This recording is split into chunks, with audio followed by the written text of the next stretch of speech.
What's up, everybody? I had to stop it right before that touchdown. We can't see no touchdowns from any Giants because they obviously don't do a lot of that anyway. So, yeah. What's up, everybody? We're here on the Northeast Streaming Sports. It's the NFC East show. I am the Philly sports guy.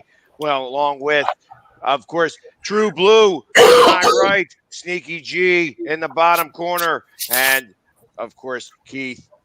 He is our fill-in football team guy. That's why he's always wearing red. I try to represent. There you go. How's everybody doing? I'm good. I'm good. I'm calling BS on that intro. You mean to tell me in that 25-minute intro, you only got three clips of the Philadelphia Eagles. That is That's exactly what that is. I tell you, actually, the truth of the matter is that I watched a lot of those plays, and I was watching it again today before I'm saying, I'll run with this one again. And when I'm looking at it, a lot of those plays happen in the first quarter, except for the 2-point conversion where the Giants beat Washington, and the last play of the game for Seattle, or the last offensive play for Seattle against Dallas. All those other plays are really in the first quarter or the second quarter. And the Eagles didn't have many big defensive plays where they got crushed defensively. Most of their plays were like 20 yards or less, where you guys had those bigger ones. Yeah, we had a lot of big ones. Those guys they were just being burned over the top. It was and I believe it was also done in the beginning of the season. I think that when they showed those records, that's where that was done. Yeah. So the first 10 weeks of the season was horrific. And that's why I think that's what happened, with that video. That's why the Eagles were still the top of the division at that time. The division was on fire at the end of the season. Yes, it was. So, but you know what? After all was said and done, after watching that video a couple times, I realized one thing. We're going to win it again this year. The Eagles are going to do it. No. Just so that you know, I'm calling it now. I'm calling it now. I used to think that the Eagles were not going to win the division this year. I was thinking that that it's possible that we go 9-8 and either not make the playoffs even. But not win the division. I think the division winner is going to have 10 wins at minimum. And I wouldn't be surprised if we're all in the 7+ win category. My opinion. I will say this, that the Eagles organization did a solid for the Philly fans. I mean, they literally found their quarterback of the future in Jalen Hurts, because you guys are definitely going to be hurting all season long, all 17 games. There is no way that you guys are going to win the division. But like I said, you did find your quarterback of the future, because, yes, it is going to hurt, plural. Hurts watching your Eagles play this season. Oh, I know that you have very late in the season circled. You guys are crying all the way up until that point. I still, I You're almost through that whole roll of Dallas toilet paper. You know what I mean? Yeah, I had to buy another one, by the way. Oh wait, hold on. Let me. There it is. There. I had to go buy another roll. I will have to agree, unfortunately, with my Giant friend. Oh, I'm sorry, Giants friend. That was kind of that was yes. That's what she said. That's what. So I will make a prediction that Doug Peterson will win 7 games before the Eagles win 7 games. Oh wow. That's where I say that again. Say that again. Peterson will win 7 games in a season again before the Eagles win 7 games in a season. You would want to bet on that, would you? I've been known to wager here and there. I tell you, obviously you don't have a beard or any hair to shave, so Go there. But Wait. Jamie, when you were in the Navy, did they have those BCTs or is it called the birth control glasses? BCC, yeah. BCGs. BCGs with the ugly brown things, and they were like really like square. Yeah, they were ugly. If you needed glasses and you were going to depend on the Navy to get them for you, they got them for you. You know what I mean? That's you weren't styling in any way, shape, or form. Hey, but I tell you what, those things were tactical and industrial. That's exactly correct. You could have dropped them anywhere. Dropped them on the deck. You could have played street hockey with them, and you still could have put them on. Not a scratch on them. They could have been the puck. That's what I'm talking about. Yes, they could have been the puck. Scored a couple goals, and then put them on after the game. That's the wager I think you should wage with Keith over here, because I think Keith would be sexy in some BCGs. I could rock those. I'm telling you right now. I'd bring them back into style. Are you prior service, Keith? I am not. Okay, but you know what we're talking about, right? I do have a clue. Yes. So okay. I know I can pull it off. Yeah. In fact, I wore those all through high school. So where is Doug Peterson exactly? So they came out today that he's interested in getting another head coach. But he isn't anywhere as of right now. I thought he was an assistant coach somewhere. No, he is not. I thought that he was going to do something up in Seattle. Truth of the matter is he lives up there. So that's kind of what is happening. But as of right this second, he is, a free agent, And I will tell you that although I expect him to get another coaching job and I expect him to do well while he's there, I also know that the Eagles will win more than 7 games this year. Just my opinion. I want to know what the line is on Peterson on the over/under for him being out of coaching before he gets another coaching job. He'll have a coaching job next year. He will. Absolutely next year, without a doubt in my mind. Yeah. So I mean, and ultimately, he could happen sooner if somebody doesn't like what's happening after week 6 or 7. I wouldn't be surprised to see because there's 10 games left. You could see something like that happen now, where because they're doing 17 games and there's now 7 wild cards. You could have a change of philosophy after week 4 or 5, and maybe be able to get away with it if you have the right talent behind you. No, there's only 3 wild cards.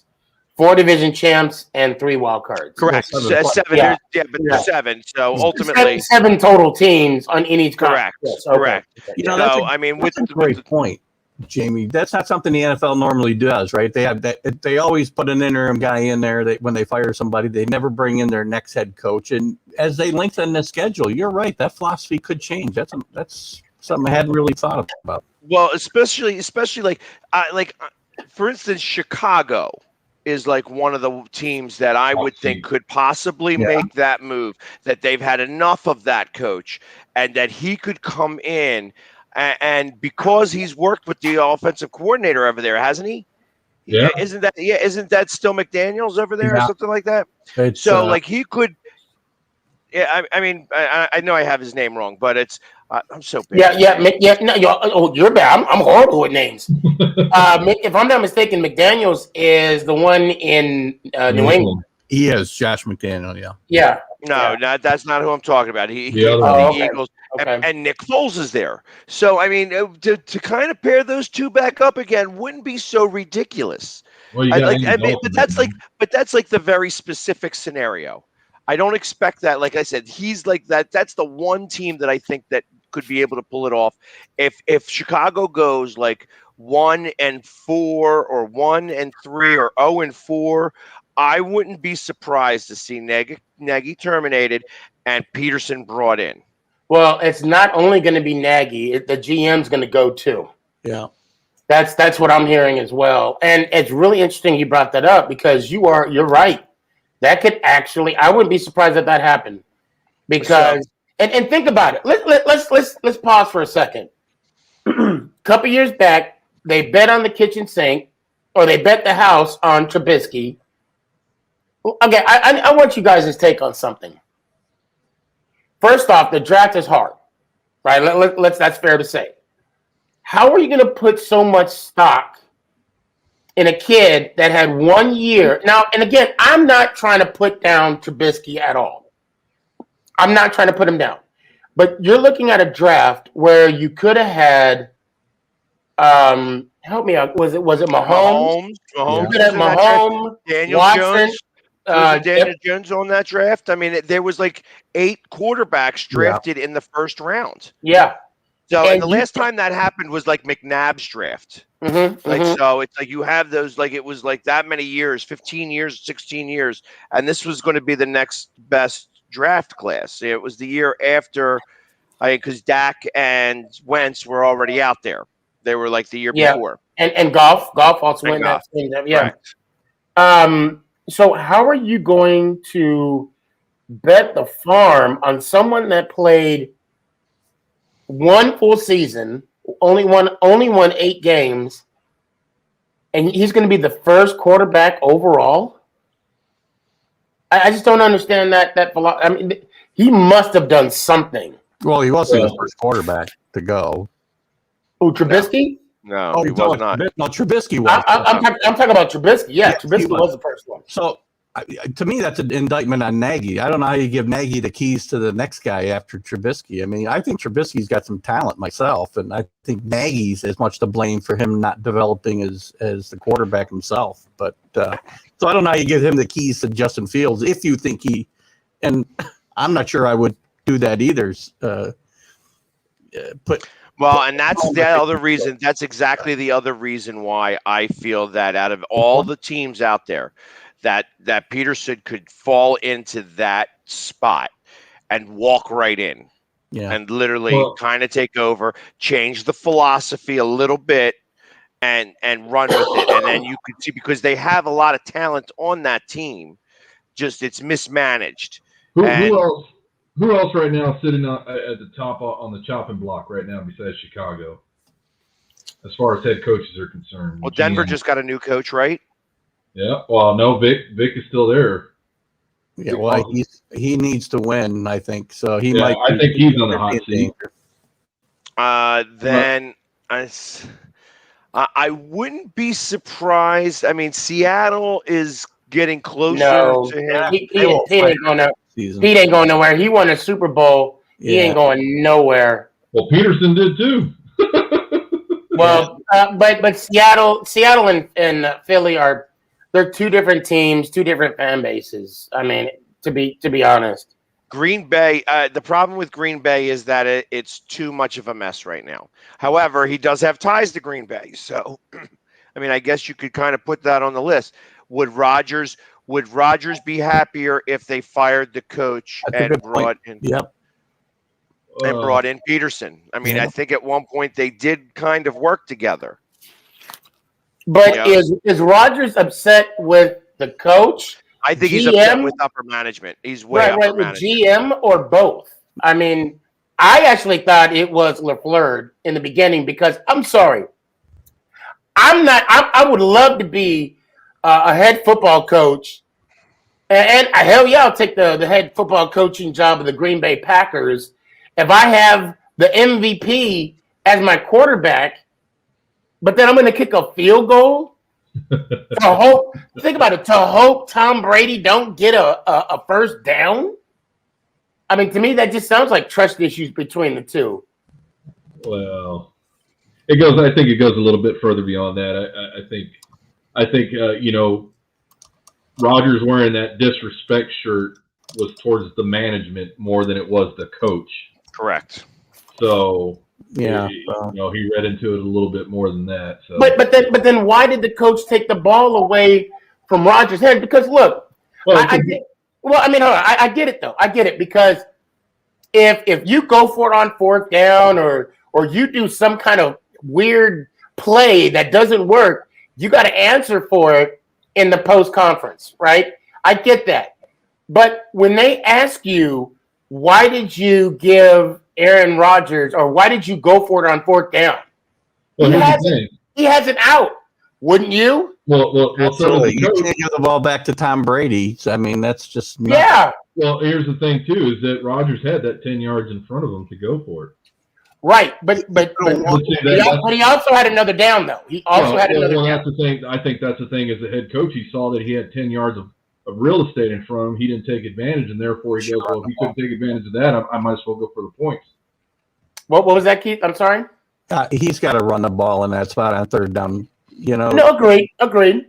But I mean, okay, that's the thing though. He didn't run it because, if I'm not mistaken, in one of his interviews, he said that, well, I thought we were going to go for it.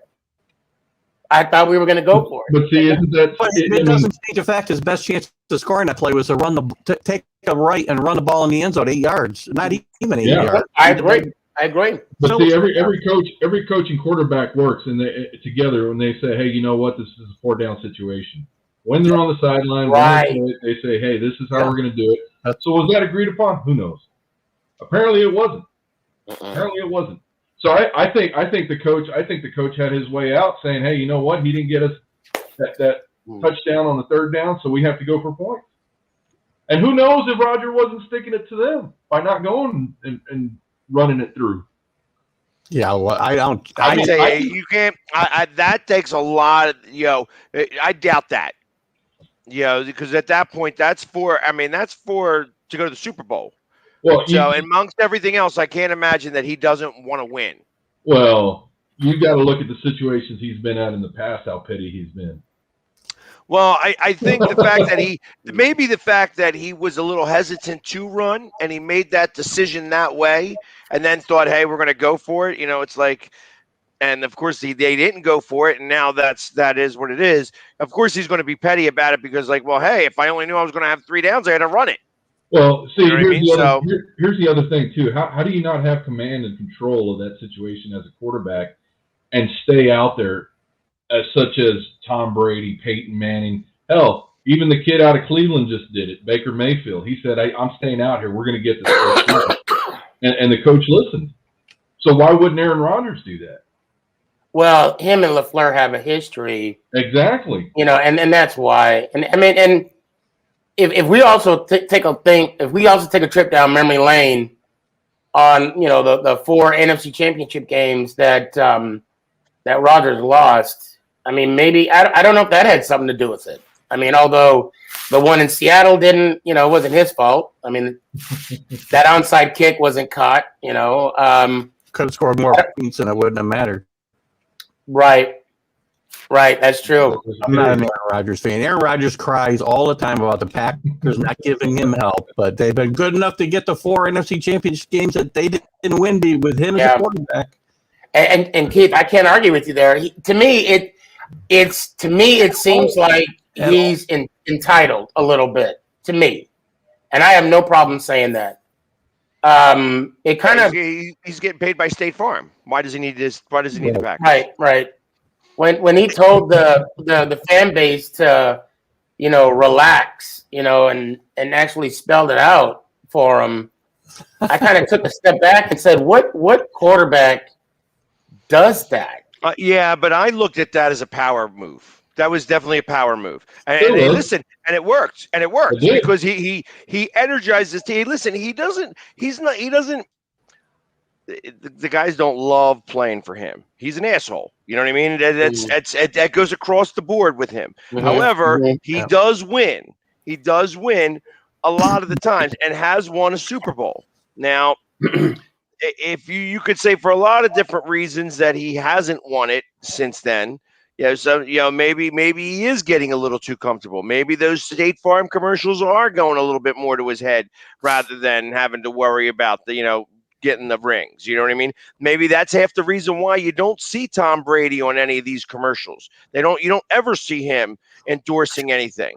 The only time I ever really hear before this offseason, where he actually has been more public now than he's been ever in his career, the only time you would actually hear about Tom Brady would be on Monday Night Football in the car. If you were listening on the radio at halftime, he would do an interview with that guy, and they would do it on Westwood One. They had the contract with him to do a radio show for 10 minutes at every halftime. You know what I mean? Talk about the game and stuff like that. That's got to do with where he isn't anymore as well. So, and it has a lot to do with where he is in life. Yeah. Yeah. And I think he's ready for that transfer right now. But he did do a commercial. He did do a commercial where he was talking about I think it was his 4 rings.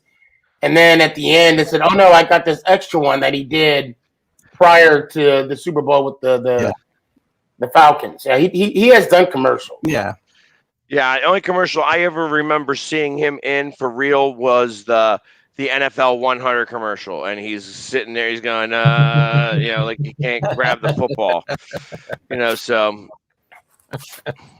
Well, we don't see Rodgers giving money back, not giving money back, but deferring money like Brady did his entire career. Oh, no. Yeah, no. So he could make the team, help the team get better.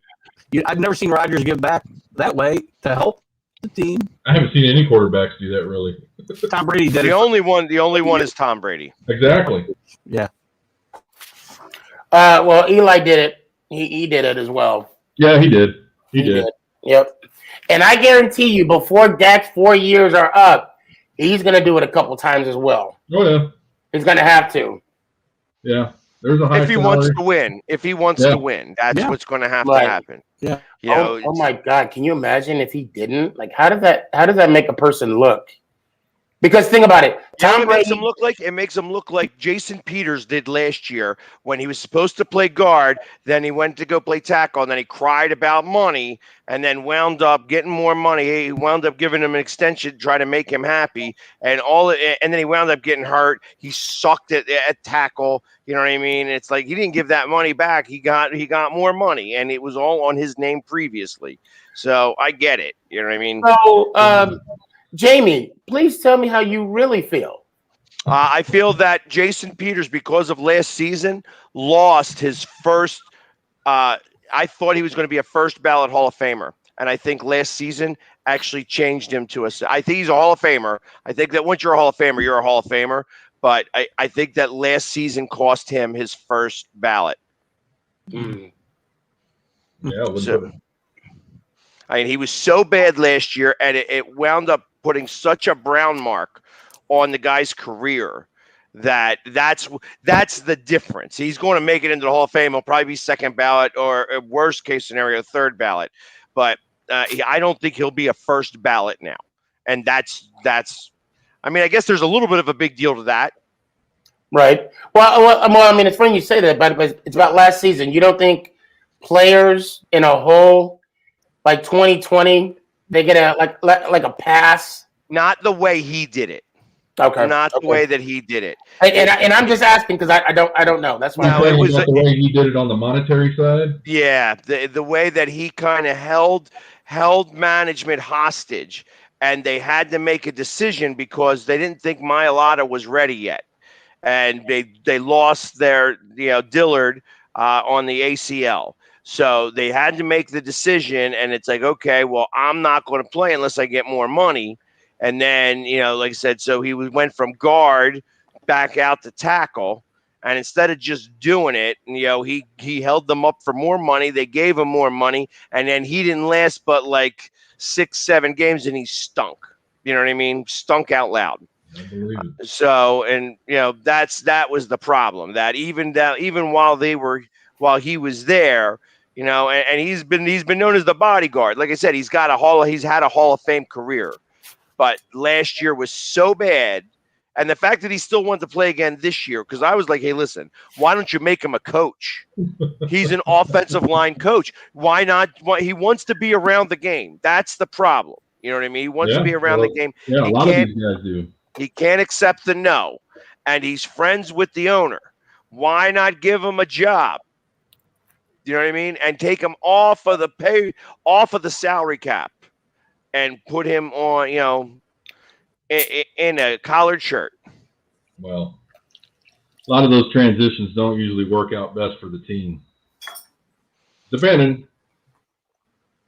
But he's an offensive lineman. I think that would help most, if you're putting him up there in the scale of Hall of Famer, I think it would help him out tremendously. It passed him by. 2018 was his last year. I thought 2019 he did not do well. 2020 was even worse. You know what I mean? It's like a Hall of Famer always goes, he's great, and then he becomes good, and then they stay 2 years too long. Yeah. Well, he's on his third year, now going on his fourth year too long. Wow. Just my opinion. You know what I mean? How long have you been in the league? 21 years, maybe. Really? Did he get a Super Bowl ring? No. 18 years. Oh, he got a Super Bowl ring, but he wasn't playing. Maybe it's 18 years. Let me see. I'm looking it up right now. That's still a lengthy career for a lineman.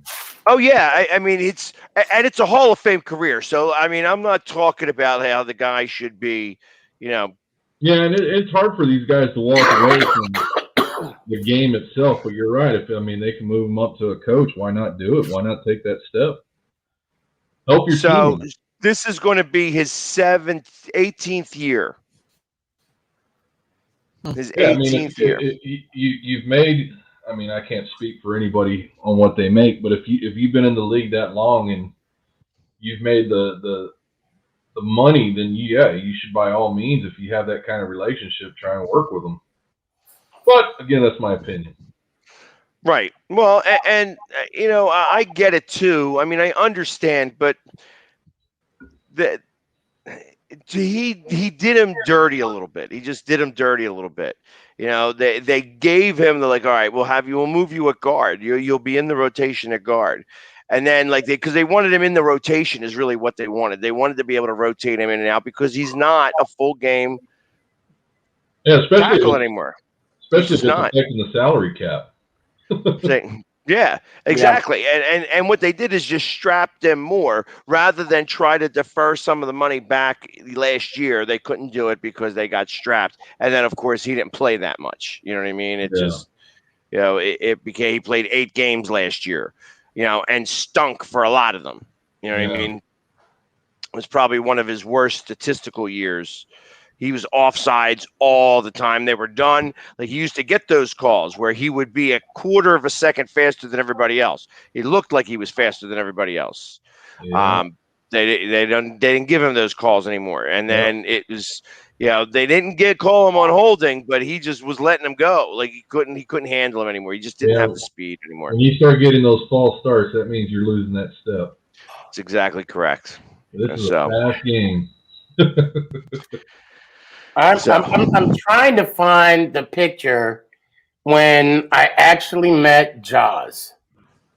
That was an awesome experience in Seattle, and it was funny, and I'm sure he enjoyed every minute of it too, because he met me. I know. I was just talking to him. He says, how is Sneaky? I ain't seen him in so long. I figured. That's a figure. But seriously, the reason why I said I'm pretty enjoyed it because nobody bothered him. The ambiguity of him just going into Starbucks like everybody else, getting a cup of coffee. And the one question I wanted to ask him, the one question is, because he stopped wearing his NFC champ. Well, this is before they won the Super Bowl, before the Philadelphia Soul won the Arena Bowl. He stopped wearing his NFC championship ring. And I wanted to ask him why. I was just one of those, Yeah, how long ago was it? 2000. Well, and ironic. Well, this is okay. Give me a couple seconds. This is the funny part. That was my first day back, going back to work after my mom passed. Okay. She passed December 9th. I flew home that Monday, and obviously, you mom, you lose your mom, you're a mess. Yeah. And I'll never forget. And people have their opinion about religion. I prayed, and I just said, make today easy, please make today. And then there's Ron Jaworski. I mean, like. The Lord said, "Let's give him Jaws." Yes, it was the Monday night game. To me. I just took it as a sign, like, okay, yeah. And well, and it's funny too. Our conversation kind of was. We talked about the Giants, but it was just how everything worked out. It was just funny. I was back when he was on Monday Night Football. Yeah, with Gruden, if I'm not mistaken. Right. Yeah, him and Gruden would go at it sometimes. That was the reason why he wouldn't stay on there anymore. They had to can him because him and Gruden were. He didn't get along with Hodges either. Merrill Hodges is a Philly hater. He's a Philly hater from long ago. Oh, really? Pittsburgh, always Pittsburgh, but he's got penis envy. Doesn't matter how well that they did, he's got penis envy. You know what I mean? Of Philly. Just always has, always will. So that is hilarious. That is freaking hilarious. Didn't Jaws do Monday Night Football when they had the Tony Kornheiser experiment on Monday Night Football? Wasn't he part of that team? Well, yes, yeah. That 1 year he was a part of there. Yeah. I kind of liked it. I don't know why. I don't know. With the three guys in the booth. I like Tony Kornheiser, and I think he did a horrible job on Monday Night Football. But I'm sorry to cut you off. The reason he remind me of Howard Cosell. Yeah, that's who Corny Kornheiser reminded me of. Corny Kornheiser. That's a great way to put it. Yeah, well, yeah. I'm so great with names. I might as well just Corny Kornheiser. I mean, I'm sure he loved being called that. Hey, Corny. He was that though. I need to stop drinking this hottie toddy. That's what I need to stop drinking. Woo. That Blackberry brandy will solve that cough real fast. I don't know how that guy ended up in the booth on Monday Night Football. That was something else. It was just nobody cared. Oh, yeah. Wow. There you go. He's better than Jason Witten. That's for sure. So I take it he's more comfortable with Booger. I couldn't stand Booger, but Booger spoke well. You know what I mean? Yeah. Well, it's funny what he says. When you get 10 yards, that's a first down. Yeah, he did have some good ones. It's like, are you really? If you break that plane of the end zone, you get a touchdown. And when you get in the end zone, you get 6 points. Yeah. And that's called a touchdown. But then when you get a first down, you get 10 yards. It's like, oh wow. Yeah, it was Monday. It was Monday Night Football when Amari Cooper came over to us, and we were playing the Tennessee Titans. That was his first game, and I was right there on the end zone, right there on the line when he did that little hook to score his first touchdown as a Dallas Cowboy. And Booger was inside that cart. That cart that He's in the cart. Yeah. The crowd's going crazy and everything. He's all, man, you hear how this crowd gets when he scores a touchdown? I'm like, you gotta be kidding me, man. They're yelling. That's the type of thing. It's so bad at it's great though. I was laughing at the whole thing. Who thought putting him in that freaking jump seat was a good idea anyway? Guys are paying $8,000 a game to go watch a game, and they got Booger in front of them so they can't see. Oh yeah, man! It was like that. It was,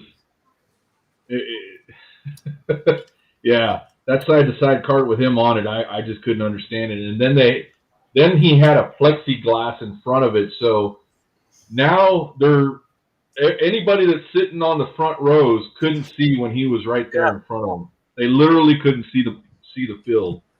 Brilliant. That's when you start throwing stuff at him. Oh, exactly. They were, trust me. Yeah, the NFL probably learned about that. Yeah, I think they did. That's why they stopped that.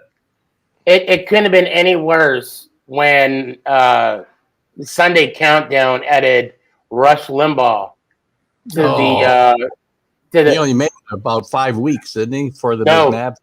No, I think it was 2 to 3 weeks. It wasn't long.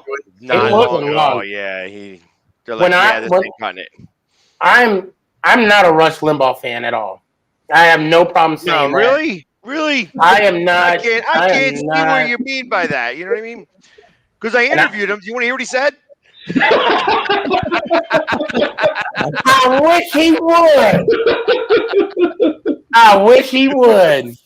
But, going back to ESPN and the things that they were doing for Monday Night Football, how they've been switching out the guys, trying to find that right experiment of guys to go in between. It's like the guys that they're getting don't understand. They get there and they're supposed to do their interviews with the teams, the scouting reports, the coaches, and they take all that knowledge and then they forget about the game in front of them. They forget about the game in front of them. The whole time they're talking about everything that they did while they're doing their sessions. And Dennis Miller was as bad. Yes, he was. Oh. He was a guy. He was a guy that was just. They were trying to get a comedian in there to try to be funny, and he was just not good at it. You know who I thought would have been really good at it though, like George Carlin. Yeah, but I think George Carlin would have been too real.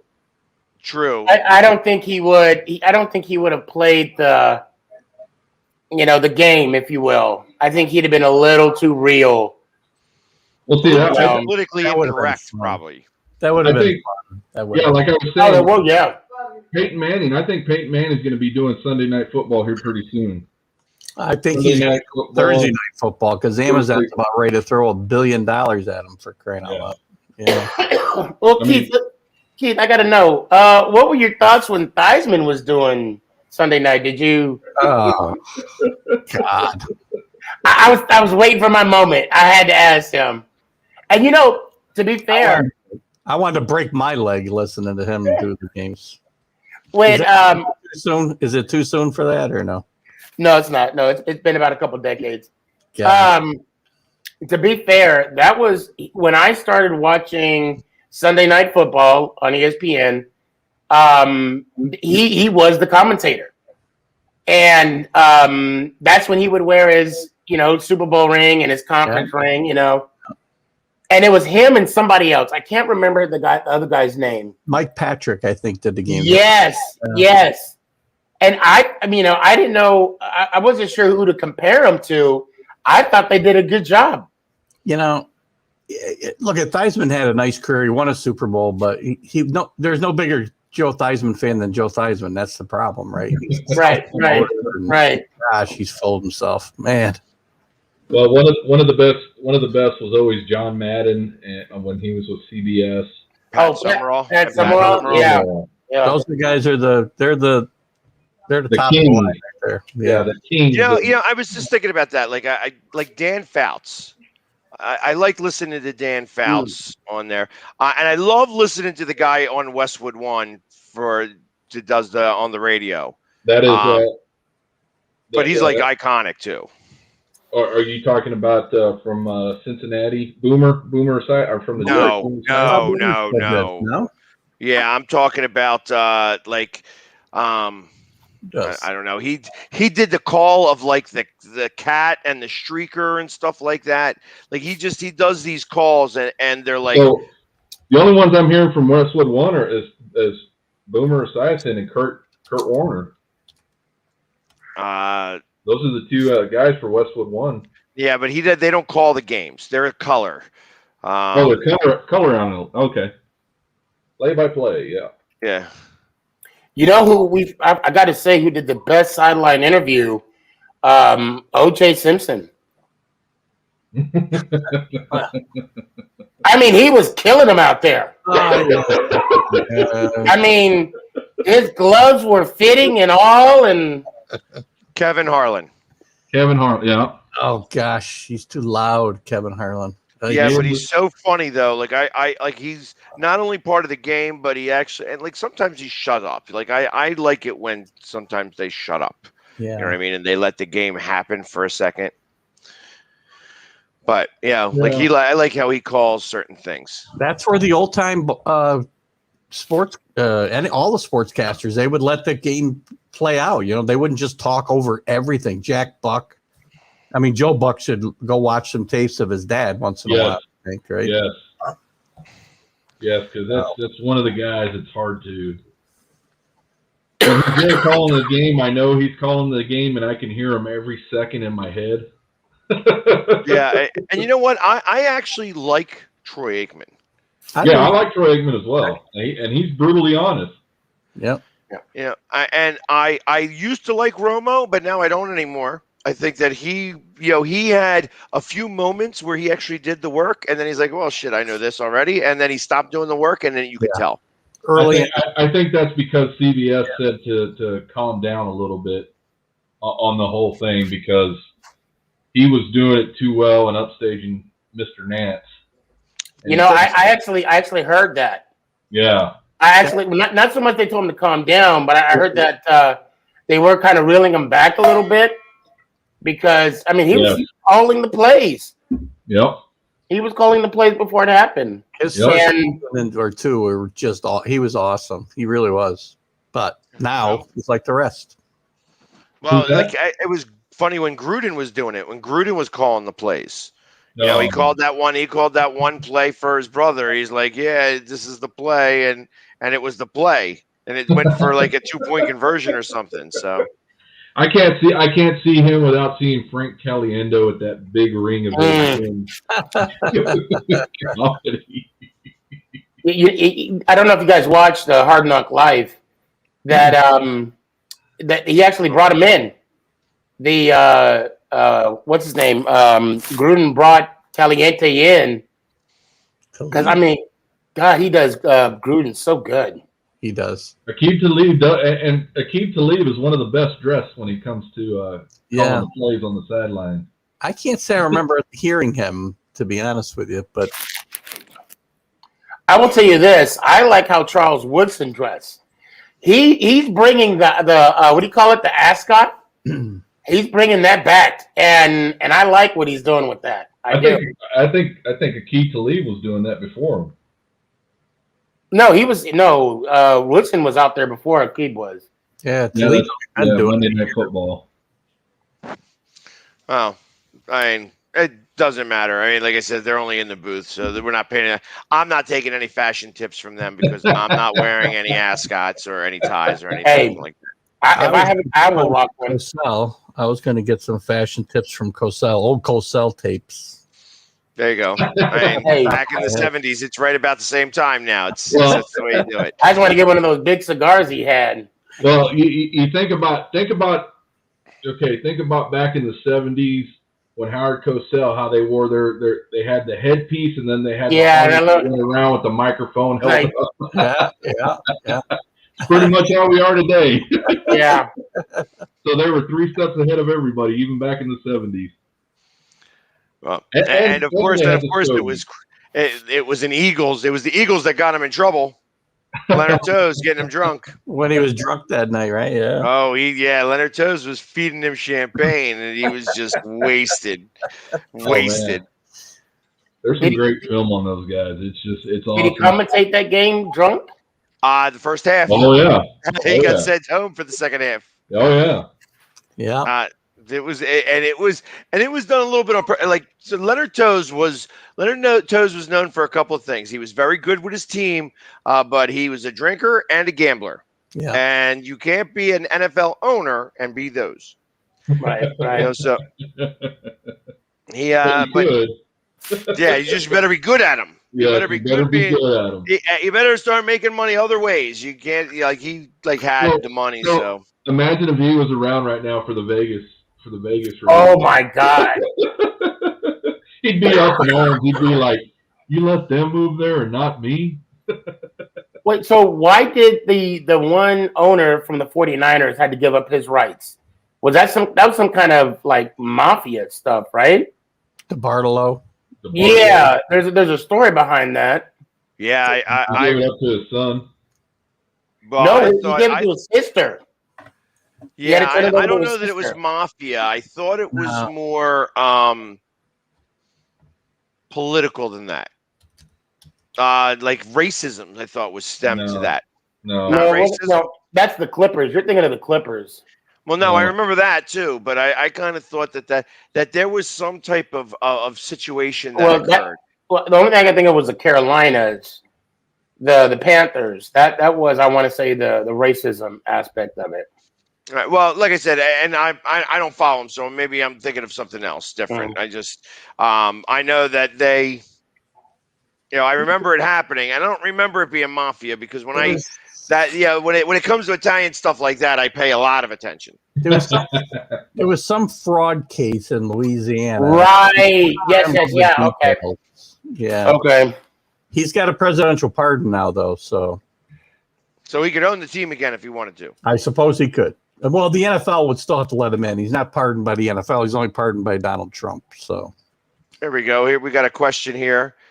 Any thoughts on the potential move of Ertz to Buffalo? So it was reported, just so that where this is coming from, the announcer for the Eagles, Mel Reese, said that the Eagles and Buffalo are close to a deal. And I don't know what that really means, obviously, and it's coming from Mel Reese, which is not your typical source to release information. And he's the one that said outright that the Eagles and Buffalo were close to a deal on Zach Ertz. One, I like him going up there. I think that he would be really helpful to them up there. He'd be a good fit. I think you're right. And I think in the process of that, he'd probably stay in Philly, because they do a lot of work in the community in Philadelphia, both him and his wife. So what would you get for him? Some compensation picks or? See, and I don't know. That's where. So my thought is that you'd get a cornerback. And I don't know who their cornerbacks are. And once they had announced them, I could look them up right now and say who's the cornerbacks for Buffalo. Josh Norman. Yeah. Oh, I don't think you're going to get a good player. No, you're not going to get Josh Norman. No, you're not going to get a good player back. I think you get a tier 2 player. You're not going to get. I think you could get a starter. Maybe I guess even a third down back, but again, you need a cornerback or a safety, and I don't know that they have any of those. I'm thinking they'll get rid of him, get rid of their salary that they have on him, and then take a 6th or 7th round pick for him. No, I think that's been the part of the holdup now, that they don't want to do it like that. That they, I think that if they're going to do it for a trade, the problem is that they're probably getting a 3rd round pick and he wants a little more. Oh, okay. So my thought is that he's probably doing like a 3rd and like a 6th. What is this, year 5 for him? Say again? Year 5, year 6? For Ertz? Yeah. I think it's 8. Yeah, gotta be. Yeah, I think it's 8. Wow. Man, time flies. Yeah. Tell me about it. Tell me about it. What do you think he's worth, Jamie? What do you think he's worth? I think he's worth a 3rd round pick, maybe a 3rd round plus. What's his salary right now? I'm actually pulling this up all as we speak. 25, 30 mil? No. I think it's more like 13 million. For the one season. For this next season, you know what I mean. But I'm pulling it up now. I'm curious if he has any signing bonuses, roster bonuses. Because I think it's 15 million right now. Yeah, so he probably signed after his 5th year option. Probably signed a 3-year, $35 million deal, and he's down at 15 million now. Right, because he's got 1 year, and this is his 1, 2, 3, 4, 5, 6, 7, 8, 9th season. Wow. So he came in 2013. Man, time's flowing. It goes by so quick. Woo! Yeah, and I don't get to see. He had a 5-year, $42.5 million extension in 2016. Yeah, there you go. So yeah, I'm gonna stick with what I said, even though you're saying third pick at year 8, you're looking at 6th or 7th. Get rid of the money, get rid of the salary, get rid of the overhead, and then take what you can get on the compensation. I hear you. I think that they're going to go a little bit more. I think that's been the holdup. Maybe the 4th, but I don't see a third. I don't see a third for a tight end. I don't see a third going up for an 8-year tight end. Well, I mean, yeah, but he is a Pro Bowl. He is a Super Bowl winning, and you know what I mean. It's those are the types of things, and of course, their coach was our defensive coordinator, and so has been knows him a little bit. You know what I mean? That there's some stuff there. There's some connections up there. Yeah, there's some relationship there. It's not unrealistic for them to go up there, and I think that they are like a good tight end, maybe away from having the right offense to be able to go and maybe get over the hump and get past Kansas City. You know what I mean? I think that was a weakness that they had last year. The versatility of that. They didn't have anything inside the box when they were playing against Kansas City. They couldn't get 10 yards in the box. Right. And they didn't have a running game either, from what that's what I'm saying. You couldn't get 10 yards in the box. If you had the tight end, you could. Right. They didn't have that. It was either a wide receiver or pitch out. Or the only person to run up the middle, which I didn't understand, was a quarterback. But right. Well, that's because he was bigger than the other tight ends. Exactly. So, I mean, realistically, it's not a surprise to see that they would go after a tight end, and I think that they would give a little bit more for that.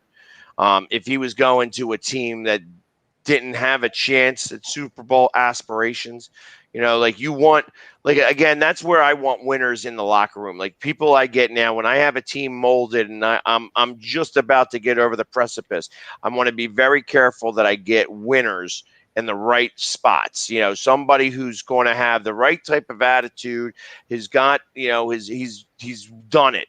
Yeah. And he's clean cut. You know what I mean? Like, that's the thing. I mean, he's got a wife who plays on the soccer team. Like they'll love him up there. You know what I mean? Well, and the other thing too is he's out of the division. Right.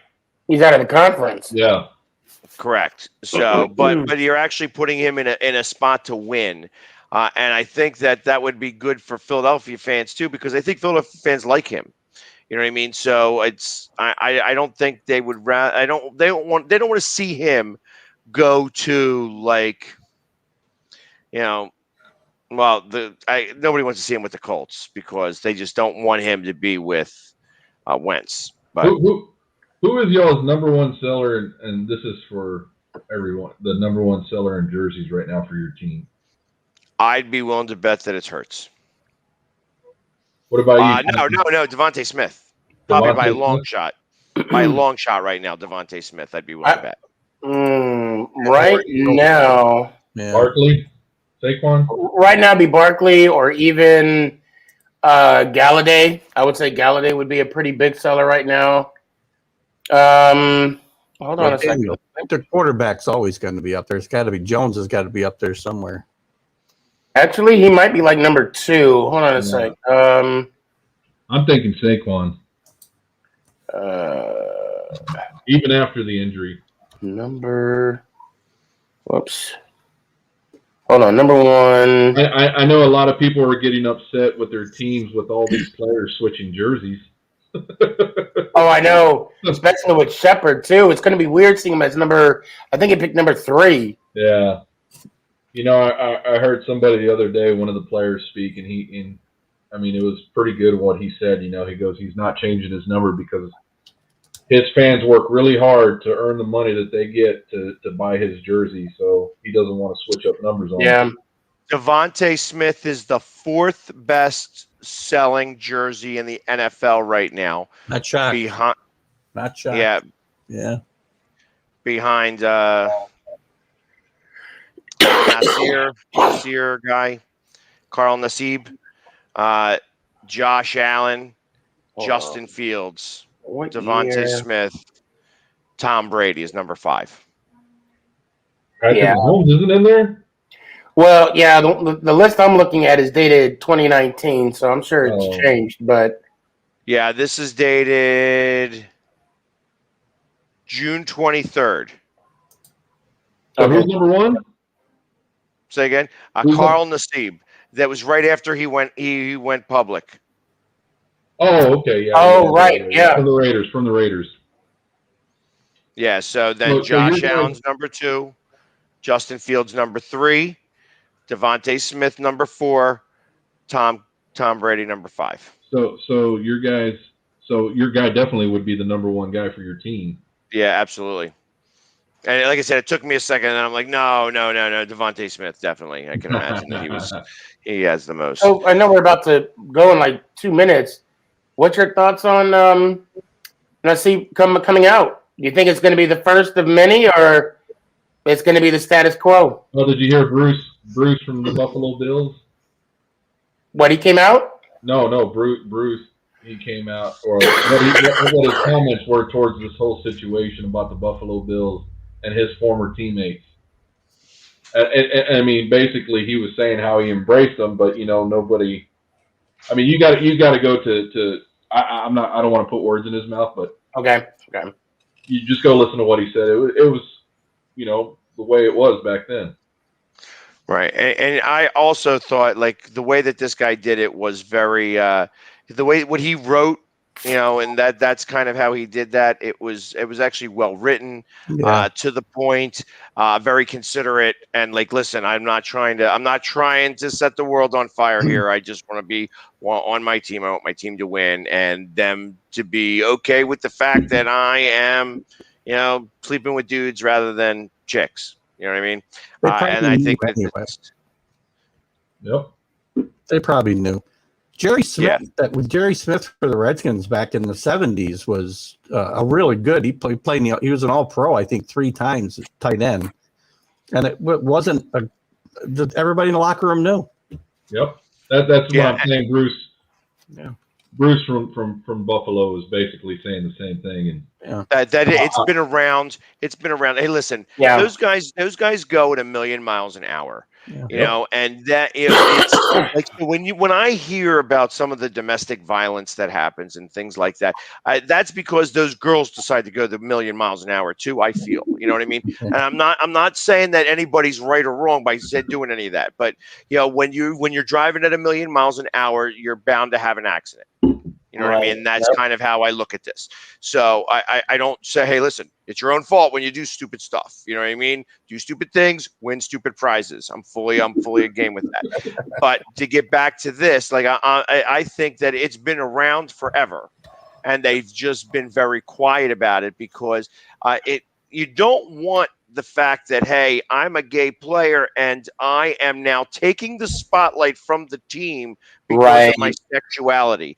And that was what I thought he did absolutely best. He was like, listen, I am gay. I am proud to be a gay man. I'm glad that my teammates support me, and I am ready to go back and be a football player because I am also a football player. And the fact that I'm gay has nothing to do with that. Right. And that's kind of that was in a nutshell kind of what I read on his. Like I said, it was very well written and prepped. Obviously, yeah. I mean, that's a big deal to come out. They'd be the first guy to come out and be like, okay, this is what's happening. I kind of thought that the guy that the Cowboys drafted was going to be that guy. You know what I mean? I thought he was going to come out because they're saying that he's been a problem in the locker room. The problem with the locker room is that he is such a big dude and such a strong personality, and he kind of makes fun of the straight guys. You know what I mean? That was part of the issue that he had. Well, I heard he just wasn't that good. I mean, and it's not because he was gay. It was just he wasn't that. No, it was good. I mean, he was a hell of a player at Mizzou. He was right, yeah, because he let it. What are we talking about? I'm talking about the guy from Penn State. Oh, I'm talking about the guy, Michael Sam. I'm sorry, I'm talking about Michael Sam. Yeah, and that's where I'm saying is it. Oh yeah, not I wasn't talking about him. No, yeah, I knew what you were talking about, but anyways, yeah.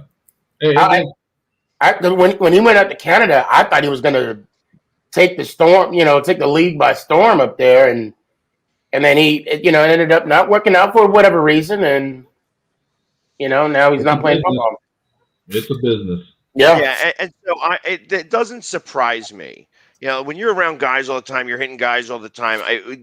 I'm not surprised. I'm surprised that it has taking this long for it to come out. Right. You know what I mean? I guess because it's such a manly game that you don't want to have somebody start. They look at the FAG word in the gay community as the N word in the black community. You know what I mean? They put that on the same level, and I guess you just don't want to get in the crossfire of that, because a lot of things get said on a football field that we don't ever hear. You know what I mean? That they definitely wash that stuff out. I got to imagine they're calling themselves each other MFers and every other name in the book that they possibly can. You know what I mean? So I got, so ultimately you don't want to give somebody that advantage to be able to do that to you. You know what I mean? To say, where you're going to now they're just kind of whispering that in your ear, and next thing you know, you're getting enraged because of it. That's a different type of gamesmanship. You know what I mean? That's like borderline cheating. It's in all sports. If you can get in your opponent's head. I mean, that's what I do. When I go down there, like I start Googling them, and I start to try to find out what their girlfriend looks like, what did mom cook for dinner? Like, what's their favorite meal and stuff like that? Because all you got to do is get that one tweak in them. Yeah. Like when I did it for the basketball game with Russell Westbrook. And I think I went on for a minute with you guys, but I was in his head. It was the same day that the guy threw the popcorn on him. I mean, I was all over him. You know what I mean? Like, he was having a bad game because of me. Not because of me, obviously. He was having a bad game, but I wasn't helping. You know what I mean? He was hearing me, and they couldn't stop it. I was loud, and I was on point, and I was in his ear. And he, like, when he had to shoot foul shots, he had to look directly at me. You know what I mean? So he was stuck. And you know how I like to stand out. As long as you don't flip him off or say that he's going to die, creative. You got to be creative. Oh, I can make him want to cry. I mean, I didn't stop the whole time. I gave him the Daryl chant. Russell, like on the entire game, nonstop. The guy I went with, like he was actually so impressed that I was able to do it the entire game. People were texting me from the stands, like, man, you are in his head. You could tell he was being physically affected by me just yelling and nonstop. And that's what I do. But that's what I do. Here's the thing. I've experienced it, and I know a lot of people haven't been with you to a game, and it's pretty cool. It's nonstop. It's nonstop. And like I said, I'm creative about it. I don't curse. I never go below the belt. You know what I mean? You can't. You can't do that. Like it's not like I would ever say, like, if I know that somebody's got a family member that's that's disabled, you don't go there. You know what I mean? That's not the way to do things. I don't mind talking about how your mom was a terrible cook. You know what I mean? And or that your girlfriend's got that club foot. And like I'm going to start to go after that. I can't wait for Sneaky and you to be at a game to see how he takes it. I'd love to be there. I'm curious. It's probably the same way he treated that cashier when we were at Hard Eights. Come on, sweetheart, your mama's a sailor. Come on, we need to ring this up a little quicker. I'm hungry, Oh no, it's going to be a sporting event. It's going to be a lot more than that. Oh yeah, it's when it's those games. I mean, like I said, and I learn about it. Like I learn about these guys, and it's fun to learn about them. You know what I mean? Especially if I can get somebody's attention. and they start to interact with me some, I tell you, not only does it do that, but it actually makes me become a fan of theirs. You know what I mean? So like, and it wouldn't matter to me if it was any team. You know what I mean? It's like if they start to interact with me, I'm going to become a fan of theirs because now I'm definitely going to find out a lot about them because I want to bust their balls. You know what I mean? And then it's I think the only sport where players really get into the zone is baseball players, where you can really get into their head. And I am looking forward today for the day that I could say to them, right hand tits, left hand ass. I want to know because when he roasts his left hand, I'm like, and they try to do it nonchalantly, like they're you gotta warm up. trying to you know. Yeah, you gotta. I don't know. Up. I've gotten.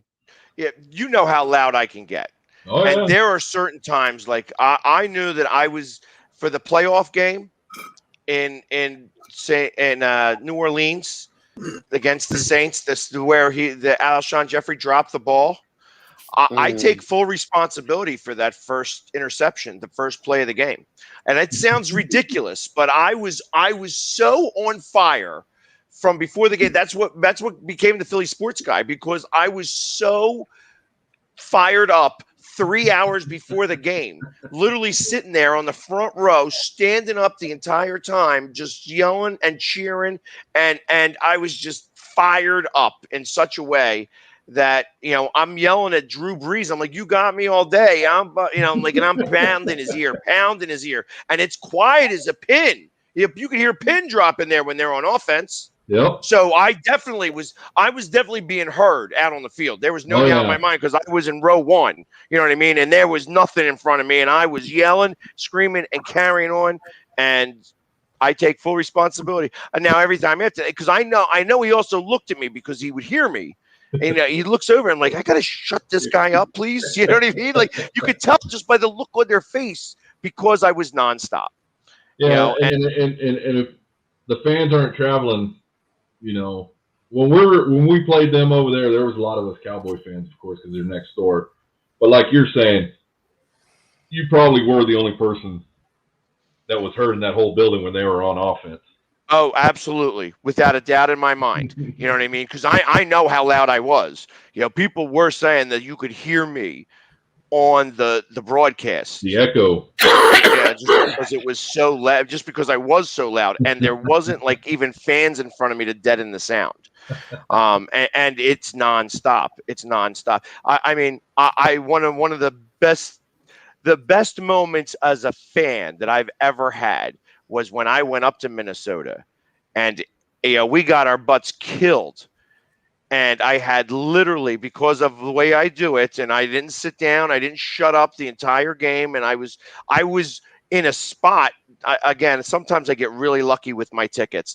I was in a spot where I was able to do that and not really interfere with anybody. Right. It was like right in the corner of of the end zone, in such a way where everybody could see around me. So me standing, because I'm considerate as well. I don't want to ruin somebody else's time. But when I had 4 sections of people, the whole section's going, nah, nah, nah, nah, hey, goodbye. You know what I mean? Yep. I took a bow. Took a bow because that means that they had such a good time that they could all feel comfortable fooling with me like that. You know what I mean? And I was okay with that. You know what I mean? Like, I still won't forgive Jerry Jones, for trolling me. I said, I'm going to get on his boat one day. Was that at the new stadium in Minnesota? Say again? Was that the new stadium in Minnesota? Yes. Yeah. Yeah, the wooden seats. I didn't have a wooden seat because I was in the corner. I was in like this one section where it actually it flared out some. And that was when you could tell, because I was yelling some weird stuff that day, and Fox put a microphone on me. They had a guy standing there with the microphone pointing up at me. And I knew that because I started yelling like weird stuff. Like, they were doing trick plays in the first quarter. And I'm like, yeah, the problem with you guys pulling from the back of the playbook is that there's not another page. Well, when you hear that, that's like something that you want on camera. That's something that you want to hear because there's not something that somebody says out loud. You know what I mean? I remember clear as day because they literally put a mic guy on, and he was just standing there like this. He's got the microphone pointing at me, and and it's down, like you're up high up there. So like on row number 1, you're still 15 feet up in the air. So he was able to kind of be there, and he wasn't in my way. And I look down, and I kind of see him there, and I'm like, I think they got me mic'd. You know what I mean? It just kind of caught me off guard. Like, and then of course nothing happened that I could really continue to talk about like that. Like it was just there was a good one-liner that I had, and there wasn't anything else because it's like, oh man, like we're stinking again. You know what I mean? It was just 3 and out, 3 and out, 3 and out. I'm just like, you can't. There's only so much you could do to cheer. Hey, we got it now. We got this going, and Hey. I mean, just like with you, just like with you guys. Yeah, I mean, I even though we were down by 14 points, it's like we ain't done yet. We ain't done. Yep. It's kind of, for me, my moment was when we were at a Nuggets game. It wasn't even with the Giants. It was at a Nuggets game. So they have a deal with Chick-fil-A that if the player missed 2 consecutive free throws, we get Chick-fil-A. We get free Chick-fil-A. All we got to do is present our tickets. So I remember. You get Frosty. Oh, okay. Yeah, we get Frosties. It's the Frosty freeze out. So when I saw that, I said, I remember the first time I don't remember who we were playing against, but I'm like, oh, hell no, we get free Chick-fil-A. And I'm looking around, I'm like, y'all better help me get this free Chick-fil-A. We got to eat. I said, and I'm like my family got to eat. We got to eat today. So every time somebody would get to our foul line, now we were sitting in the lower 100 bowl. We were season ticket holders. I would do a bird call as he was lifting up, every player, and it would go like this. Caw-caw, caw-caw, caw-caw, caw-caw. And Nick was right there with me doing the same thing. And then next you know it, our whole section was doing it. And at the end of the night, we got Chick-fil-A, and you thought we won the Super Bowl. I mean, it was we're high-fiving each other. We're getting Chick-fil-A. And then as we're heading out, I looked to Nick and I said, "Where's the tickets?" And then he looked at me. He said, "I gave them to you." No, Chick-fil-A for you. No, we still had Chick-fil-A. I just had to pay for it. No free Chick-fil-A. Yeah, actually, it's so now they do it so that if all you got to do is say, "Hey, listen, it was the Frosty freeze out, so you don't have to have tickets." Oh, okay. It makes it a lot easy, and it's a free Frosty. Then if it happens again, it's a free Frosty and fries. And then if it happens the third time, it's a free Frosty and medium fries. So there you go. It continues to grow. Nice. The Frosty freeze out. Nothing tastes like failure. Yeah, exactly. I tell you. You got to celebrate it some way. Might as well be with food. But so anyways, guys, we went way over time today, but it was just too good of a conversation. Oh my God, yeah. So I thought it was a relevant topic. I didn't think it should wait another week, so it was just definitely, like I said, I felt that the young man did a good job with coming out, and that's really where this all started. And then it ended with Frosties, because once Sneaky takes the conversation, it always ends back with food. Hey, we almost got free. We're supposed to get free Chick-fil-A, so I'll take it.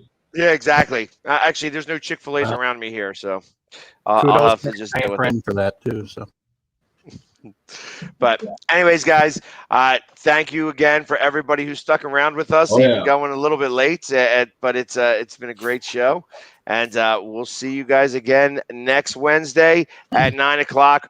For the NFC East show. What is that?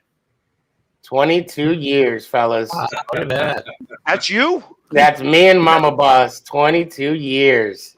Are you kidding me? No, not at all. Well, I wish. Happy anniversary. That's yeah. Yeah, definitely. You definitely that bottle of wine turned to vinegar in your case. Well, I'm like I said, I'm glad she settled. And this is the only I have another picture here, but this is the only one that she approved of me watching because you can't see her. So Yeah. Right on, bro. Well, 22 years. congratulations. Congratulations. That's hard work. You know, especially when I do my dating show and I can't make it through 22 weeks. Right. So don't make me laugh. Oh my God. All right, guys. All right, Thanks brother. again. Have a great one, and we'll see you guys next week.